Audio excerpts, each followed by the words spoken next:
ika-4 na araw na ng aming bakasyon. Kung kahapon pumunta tayo sa Ballarat, sa Sovereign Hills, yun ano yun, pa-west, galing sa, kung ang reference nyo ay yung Melbourne, pa-west siya ng Victoria.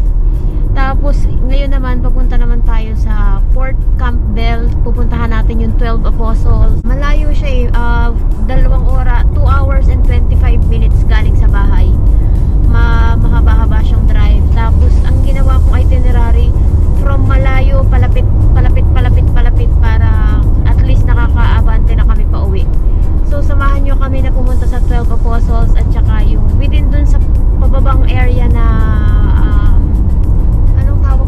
coastal view, di ba? So, Great Ocean Road. The Great Ocean Road, tama. So, doon tayo pupunta ngayon. So, samahan nyo kami. Nandito na tayo sa area ng Colac. C-O-L-A-C. Ang binabaybay natin sa kanan ay yun, nandun yung malaking Lake Colac, yung nandun sa malayo na yun. Pero hindi tayo hinto dito. Maling Colac, ang laki ha. Ang laki ng Lake Colac na yun. Toasted sandwich, gusto mo ba ng toasted sandwich?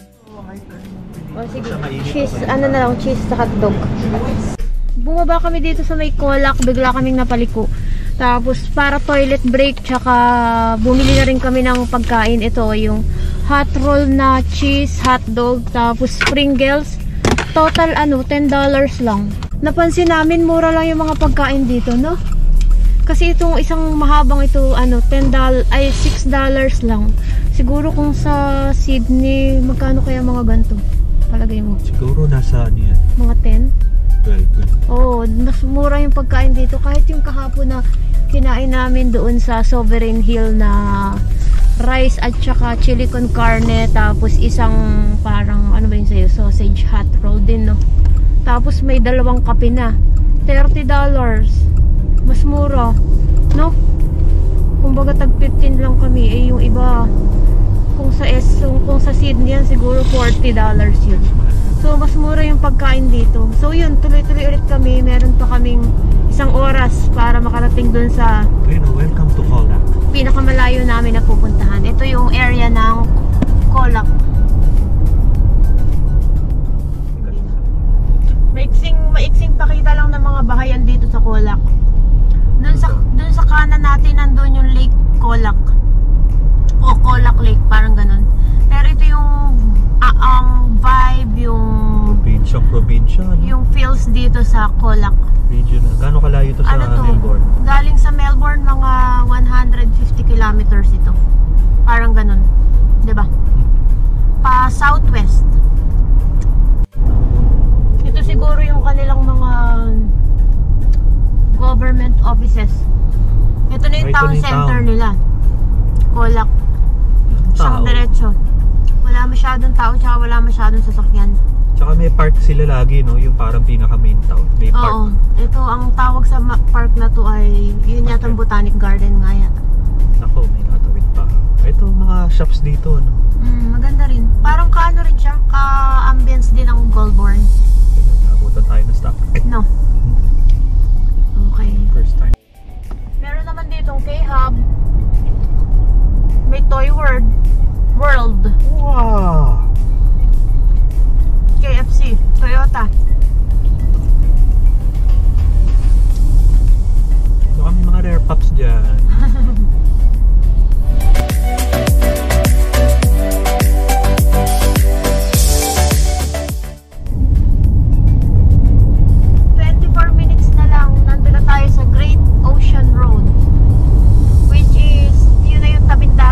Babaybayin na natin pauwi naman. So ang una nating stop ay yung yun nga yung Lord our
God. Wow, ganda. Diyan ba tayo pupunta? Local Gorge 6 kilometer. Mga Ganda oh. dogs. Sana may magka-chance tayo na ano. Makalapit sa tuka. Wow, parang sarap magpagulong. Ikaw lang pala. Saan ako papagulong? Yan dyan sa hills. Hindi, puro halaman yung sakit dyan. 12. Ayan na, 12 Apostles. Diyan tayo pupunta. At sumakto na hindi maulan. No? Ganda ng ating timing talaga. Wala na may fog na hindi mo maintindihan. Oo nga, pero ano kayang temperatura dito? Malamig kaya? May fog oh, hindi ko alam kung kita sa video pero may fog. Wow, ganda. Ganda. Ganda. Fog, may cloud, may damo. Ayan na yung dagat. So ito yung Great Asian. Wow, ganda dun. Great Asian Road. Ocean. Ocean. Di ba maniulod na? Great Asian Road. Ocean. Ay, shucks. Great Ocean Road. Asian ako ng Asian. Ayan o. Flat na flat. Ayan na, dito na yung Loch Ard Gorge.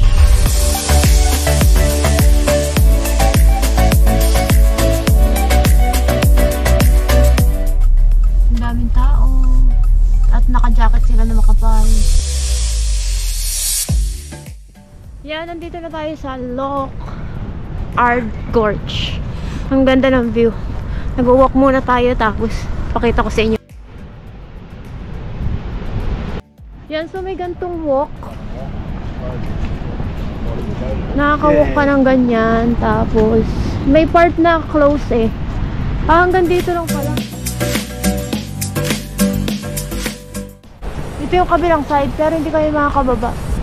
Kasi may ano ulit ang tawag dun sa bawal, kaya hindi tayo makakababa dun. Kasi May maintenance. Yung sand, hindi stable yung lakaran. So, mine-maintain pa nila, no. Pero okay lang, maganda pa rin. Diba? Ito pala eh, may taas ako na taas, meron palang mababang side eh. Wow.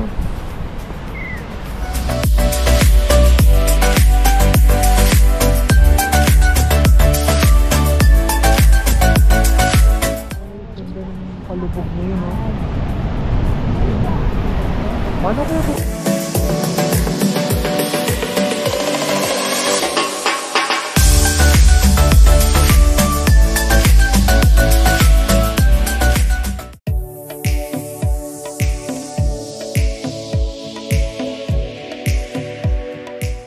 Dito sa upuan.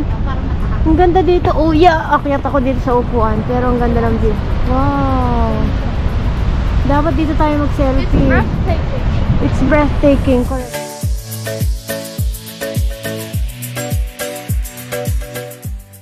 Ayan, so natapos na kami dun sa Lord Arc Gorge. Ngayon naman pupunta tayo dito sa 12 Apostles. Alauna na. So doon na kami magtatanghalian. So mamaya ulit.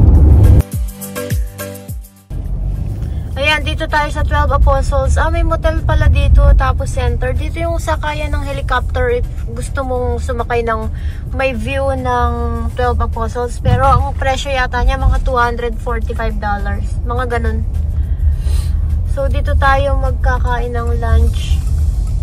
Ang dami rin parang nakapark. Daming tao dito, ah. Oo nga. Ayan, nandito na tayo sa 12 Apostles. Ano ba to? Ito yung kalsada? Is this the road? Ito na pala yun. Wow! Ganda. Wow! Yun pala yun. Kasi hindi gusto ko kaya fake. 12 kaya pa rin kaya yan? Hindi na. Yun eh. 1, 2, 3, 4, 5, 12 yung na. 6, 7. Ikutas yun. Ang ganda.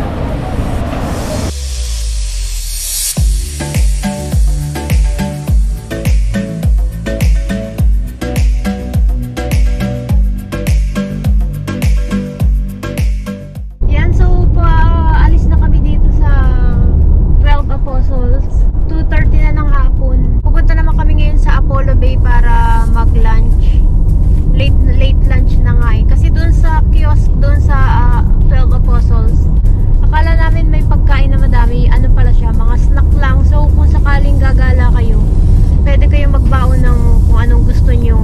kunin para may panlaman siya, no?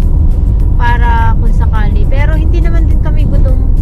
Hindi naman kami gutom na gutom kasi maya't maya humihinto kami para kumain. Pero ngayon, diretso tayo sa Apollo Bay, which is mga 1 hour and 17 minutes papunta doon. Galing sa 12 Apostles. Tapos kakain kami doon, tapos after yata nito uwi na kami. Kasi para makabawi din ang pahinga. Kasi ilang araw na kami na yung ginagabi sa gala. So, i-update ko kayo mamaya sa Apollo Bay.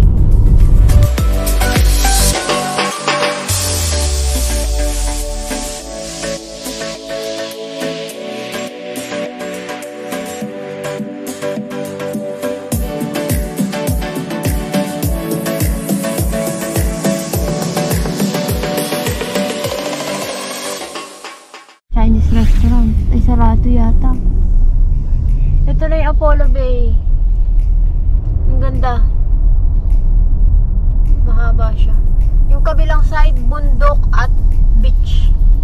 Supermarket, IGA. Ito, George. Seafood Cafe.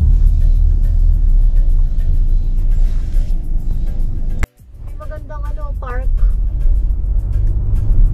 Oh, may ganun mga kastatwa. Yun Oh. Pa-picture tayo mamaya. Sige. Dito tayo mapupunta. Destination. Ito pala yung mga bahay dito sa Apollo Bay. Mamaya. Mga 1,665,000. Ito 950. 599 lupa lang.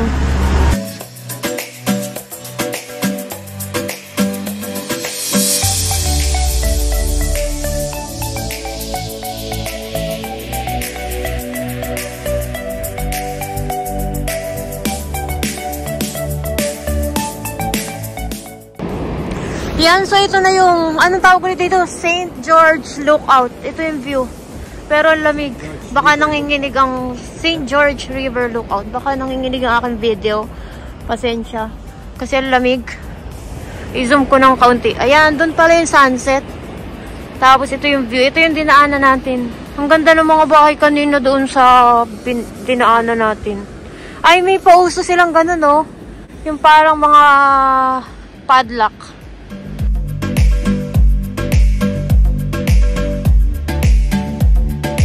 Maraming salamat po sa panonood. Hanggang sa muli.